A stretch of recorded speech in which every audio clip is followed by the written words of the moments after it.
Hello everyone, hope you are doing great. So our today's topic is going to be on weekly current affairs which is related from the 19th to 26th of February 2025.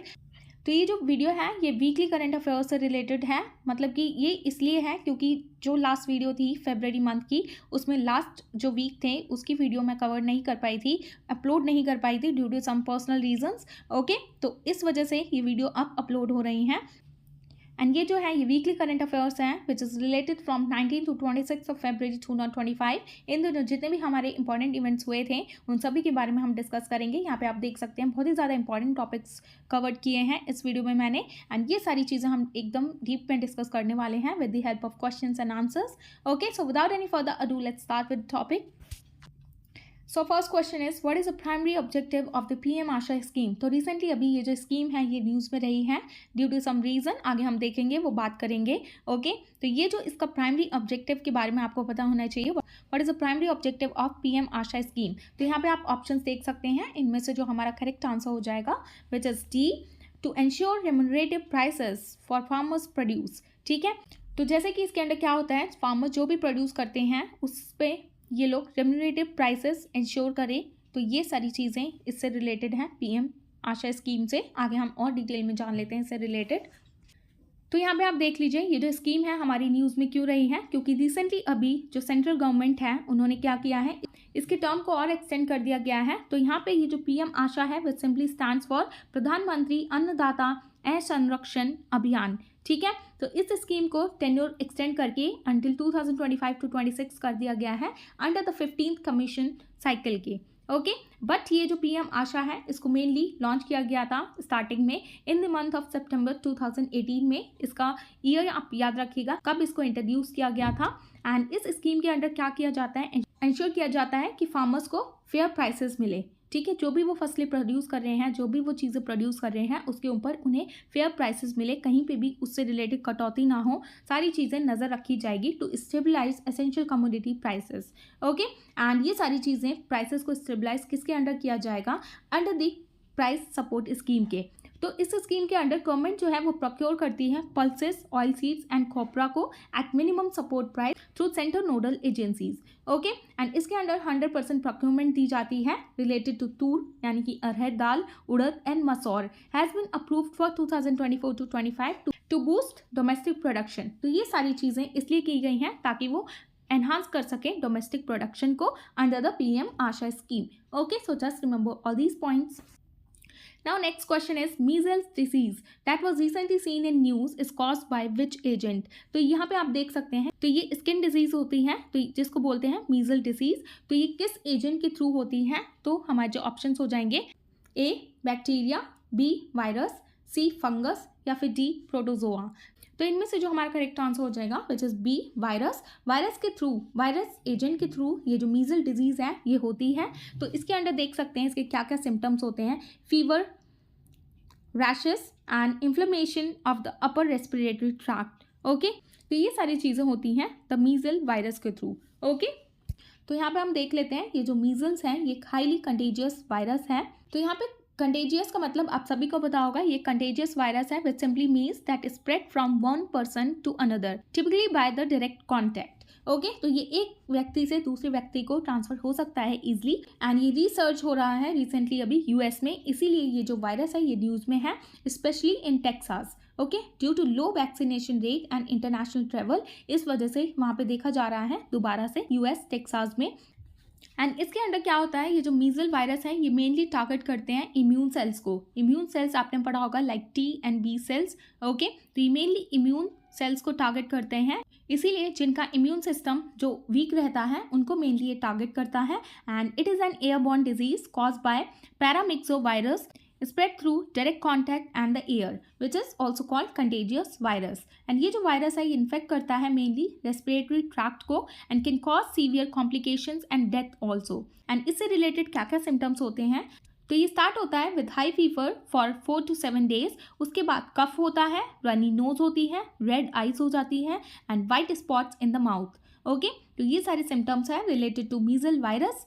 तो इसमें क्या होता है, पूरी body में rash हो जाता है, rash appears on the faces and neck that then spread to the whole body lasting around the 5 to 6 days before fading. Okay, तो ये सारी चीज़ें आप याद रखिएगा इससे रिलेटेड। Now next question is which day is observed as global tourism resilience day annually. तो इस दिन को कब सेलिब्रेट किया जाता है, ग्लोबल टूरिज्म रेजिलियंस डे। तो यहाँ पे आप देख ही सकते हैं, करेक्ट ऑप्शन है 17 February is observe as the global tourism resilience day annually. Okay, यहाँ पे हम डिटेल में जान लेते हैं। रिसेंटली इस डे को ऑब्जर्व किया गया है एंड ये हर साल ऑब्जर्व किया जाता है to highlight the tourism sector's resilience and adaptability. And इस दिन स्ट्रेस दिया जाता है the importance of a strong tourism industry that can recover from the setbacks and support economic growth, cultural exchange and sustainability. Okay, mainly इसके under support किया जाता है tourism industry को, उसको स्ट्रॉन्ग बनाने के लिए। अगर कोई भी टूरिज्म इंडस्ट्री है वो पीछे जा रही है एंड वो लॉस में जा रही है, तो उसको ये रिकवर करने में हेल्प करता है फ्रॉम द सेटबैक्स एंड उसको ये सपोर्ट करता है इकोनॉमिकली। एंड ये जो टूरिज्म है ये रिमेन रहता है vulnerable to global challenges. Okay, and जैसे कि आपको पता ही होगा, टूरिज्म जो है वो वल्नरेबल होता है टू ग्लोबल चैलेंजेस के लिए, like pandemics, economic crisis and climate exchange. जैसे ही इन तीनों में से कोई भी चीज़ होती है तो सबसे ज़्यादा इफेक्ट पड़ता है टूरिज्म इंडस्ट्री को। ओके, आपको पता ही होगा कोविड के टाइम में कोई भी ट्रैवल नहीं कर रहा था तो कितना उसमें देखा गया था, लॉस देखा गया था कि टूरिज्म इंडस्ट्री इकोनॉमिकली कितना लैक करती जा रही है इकोनॉमिकली। ओके, तो इसलिए इसको global tourism resilience day as a awareness के लिए सेलिब्रेट किया गया है, एज ए अवेयरनेस के लिए सेलिब्रेट किया जाता है। ओके, एंड ये जो है ग्लोबल टूरिज्म रेजिलियंस डे इसको इस्टेब्लिश किया गया था by the United nation general assembly के द्वारा।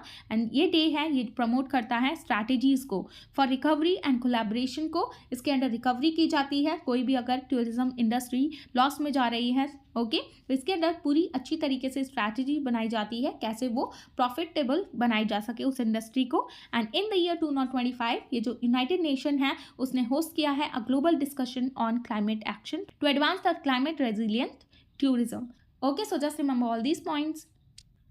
Now next question is which country is the host of BRICS Summit 2025? तो यहाँ पे कौन सी कंट्री होस्ट करेगी ब्रिक्स समिट को 2025 में? तो और options are A Russia, B Brazil, C China या फिर डी इंडिया। तो इनमें से जो हमारा करेक्ट ऑप्शन है which is B Brazil. Brazil ये होस्ट करने वाली है ब्रिक्स समिट को इन द ईयर 2025 में। आगे हम देखेंगे कब होस्ट करेगी, कौन से मंथ में करेगी, सब जानेंगे हम। एंड यहाँ पे आप देख सकते हैं ब्राज़ील के जो प्रेसिडेंट है लूला दा सिल्वा। ओके, इन्हीं के द्वारा ये होस्ट किया जाएगा ब्रिक्स समिट को। एंड जैसे कि आपको पता ही है BRICS which simply stands for Brazil, Russia, India, China and South Africa. And South Africa आपको पता ही है एज अ फुल मेंबर इसने ज्वाइन किया था लास्ट में 2010 में। ओके, एंड रिसेंटली अभी ब्राज़ील होस्ट कर रही है इन द ईयर 2025 में। एंड उसके बाद कौन होस्ट करेगी? रशिया, फिर इंडिया, ऐसे ही लाइन वाइज इनका ये चलता रहता है होस्टिंग। ओके, आगे हम और डिटेल में जान लेते हैं। नाउ नेक्स्ट हम जान लेते हैं ये जो ब्राज़ील है ये होस्ट करेगा ब्रिक्स समिट इस बार की in Rio de Janeiro on July 6 to 7 2025 में। ओके, तो ये जो है ब्रिक्स समिट ये होस्ट करेगा ब्राज़ील जुलाई मंथ में 6 to 7 डेट को।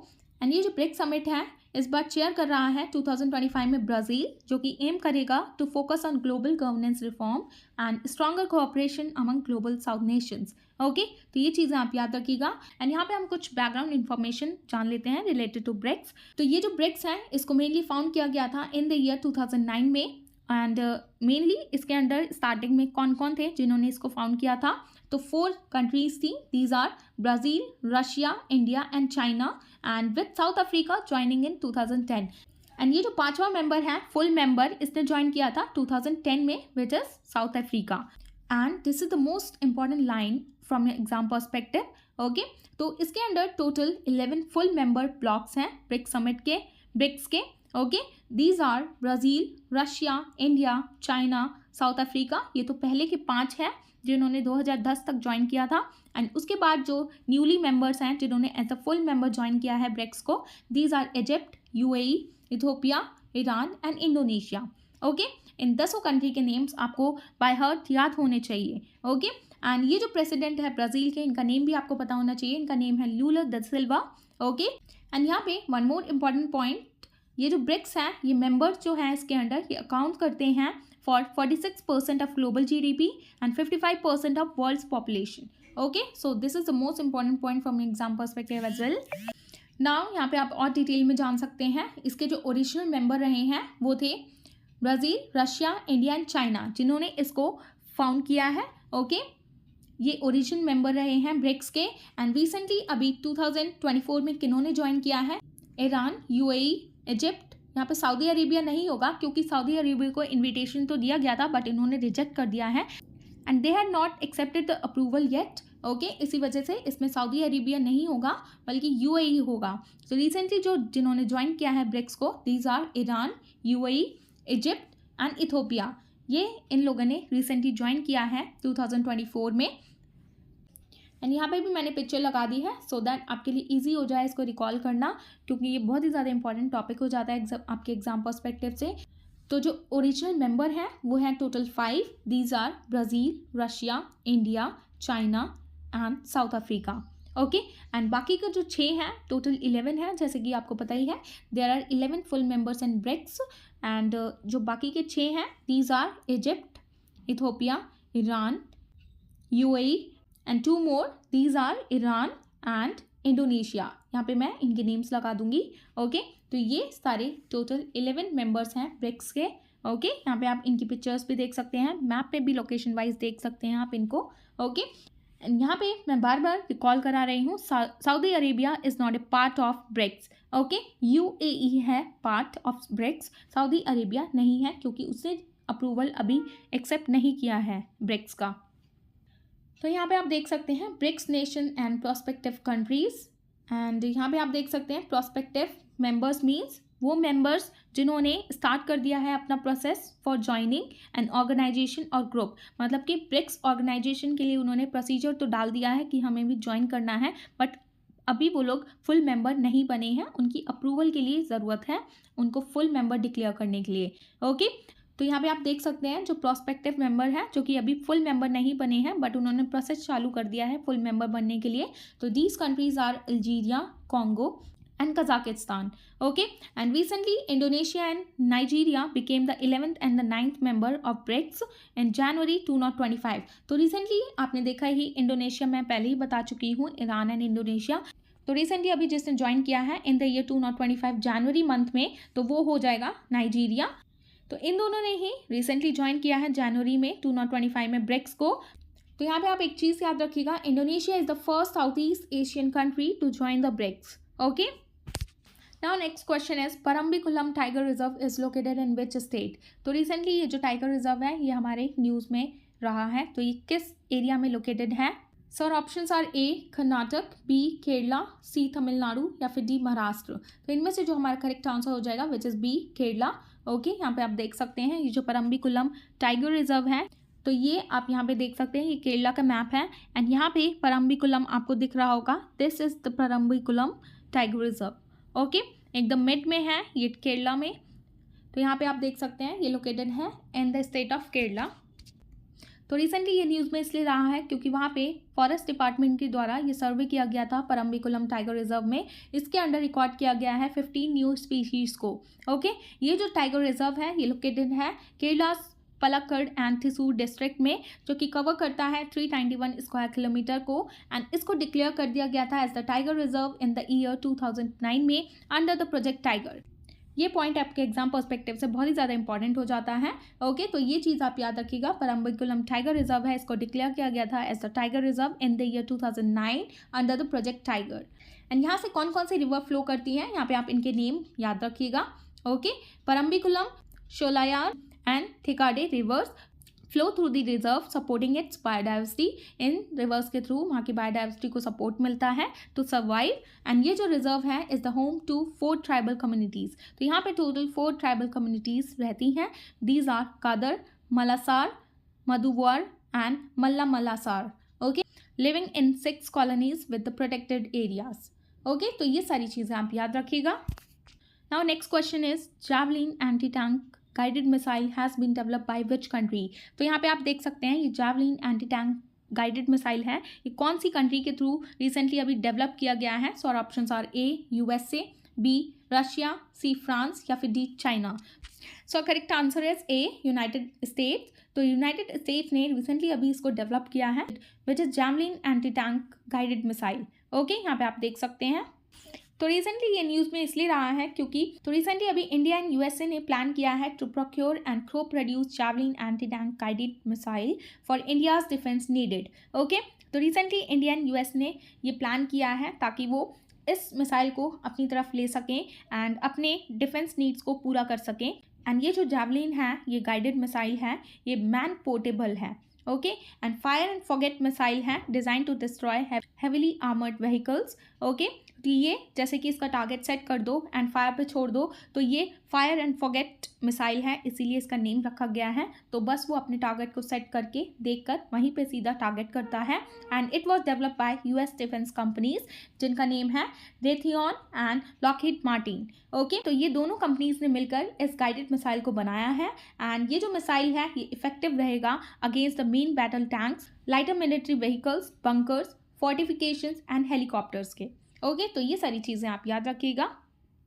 Now next question is, which country has been placed under the state of emergency due to an earthquake swarm in February 2025? तो किस कंट्री को emergency state में रखा गया है due to an earthquake swarm?